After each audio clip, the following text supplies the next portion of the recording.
So I wanted to ask you, Hal, while you're here, your favourite Celebrity Big Brother moment of all time? Of all time. On the spot here, you've mentioned David's dead already with Tiffany Pollard, the old maiden shoes. We've seen your TikTok. I mean, Gemma Collins' best bits from that series are just... It's everything. Yeah. Like, it's so good. But the trouble is, Celebrity Big Brother, there's been so many iconic moments. Even, Jackie. Like, come on.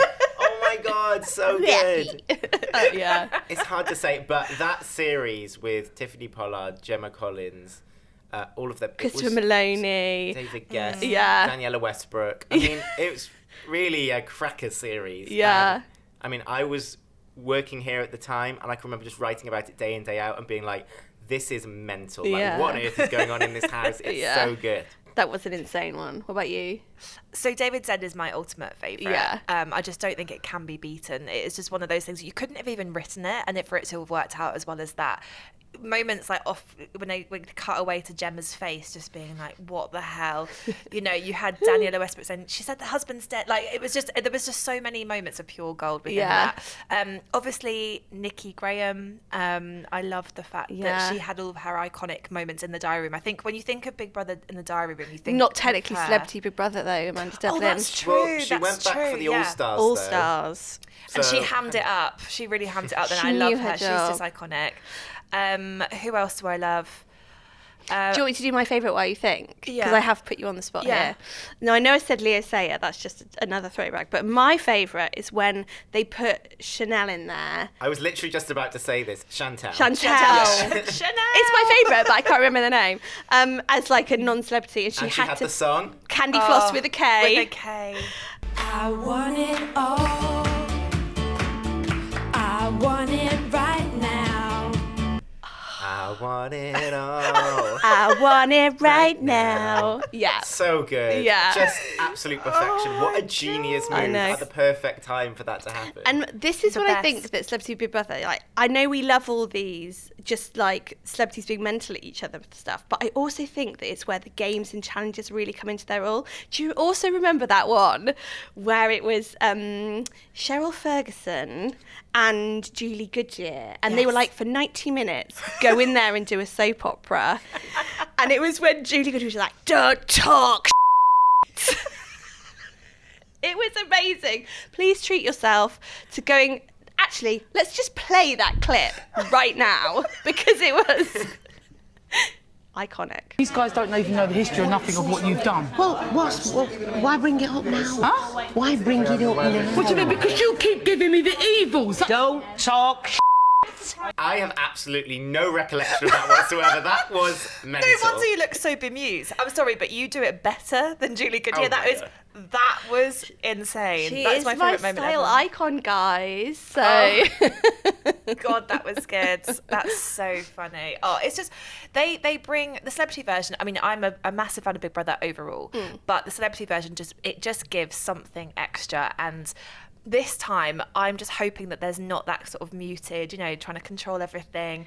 But the point of Big Brother is that they do seem to just break everyone. The breakdown is with our new podcast is them being broken down to a point where they have to be real, because it's just too much pressure for them to be 24/7 hiding or behind this act. Yeah. And that's the best thing about them. They always do break. It's like when you were just talking about Julie Goodyear. My lasting memory of her being in the show was her just constantly being in a dressing gown. In my head anyway. And I'm like, that's so funny, isn't it? You just see these celebrities who usually so polished and preened on TV, and then they're strolling around in their slippers and dressing gown. It's like, okay, that is enough of a breakdown, really, because you're like, wow, I didn't expect to see Louis Walsh in his pajamas.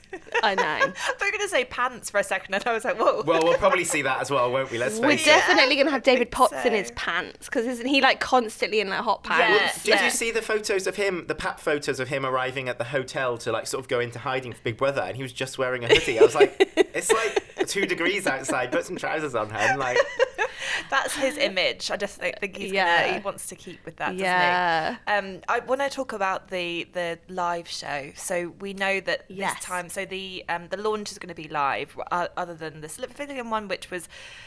It was an odd one, wasn't it, last time? It was just so edited that it lost that chaoticness that we love from the launch show. What do you think is going to bring with it being live? What's the extra sparkle that it gives? Well, definitely, I think that it means that, like you say, it's that immediacy. It's the fact that the crowd will be reacting there and then. What we know from the launch last time with the pre-record was that the crowd were told no booing. AJ had a whole load of, bless her, wardrobe malfunctions with that really long wig that looked amazing with the vinyl catsuit. It all kept sticking together. So helpers kept having to come onto the stage and basically almost like lube her up to stop it happening. And for me, it's things like that. So when I interviewed AJ the other day about this, I brought up her wardrobe malfunction. She was like, excuse me. But she was like, yeah, we've learnt the lessons. There might be vinyl, but I've learnt the lessons. And it's stuff like that. And I think those two, I mean, I love them as hosts. Yeah. I really, really love them because you can tell they've got a really genuine friendship, and there's something about they are actually enjoying every moment of it. And when you can see that, you feel like you're enjoying it. And I think they'll be better live because I think you can see their chemistry better when they're just like getting on with it themselves. And I think if anything goes wrong, they will be really good at actually reacting to it in the right way. You went down to an eviction, didn't you? I went down to an eviction last year, and it was so fun, and it was actually like just exciting. It felt so buzzy. Yeah. The thing I think will be interesting about the live launch show is like, what happens if it rains? Because when I was there on Friday, I was so excited about this. I walked down, the sort of catwalk that they go to That go is in so and out good. of the house. And it was pouring down with rain, and they were like, you need to be careful, don't slip up. They were like really scared about that. I'm like, Health and I'm not safety. even a celebrity. Like, I'm worth nothing to you, so I don't know why you care. You break your legs, doesn't matter. Right, but like, hey, I'm not saying we want anyone to fall over on the launch show. Yeah. But great TV. Yeah. I mean, come on. Oh my goodness, I didn't even think of that because it does look really slippy, and they could just be, oh god, can you imagine the embarrassment? If Ekin-Su wears what I hear she's going to be wearing, she doesn't want to be falling over in that. Is it kind of Dancing on Ice style? Oh, She no, was but just that was so sexy. I mean, it's incredibly sexy, but it's not the see-through catsuit from Dancing on Ice, Okay. unfortunately.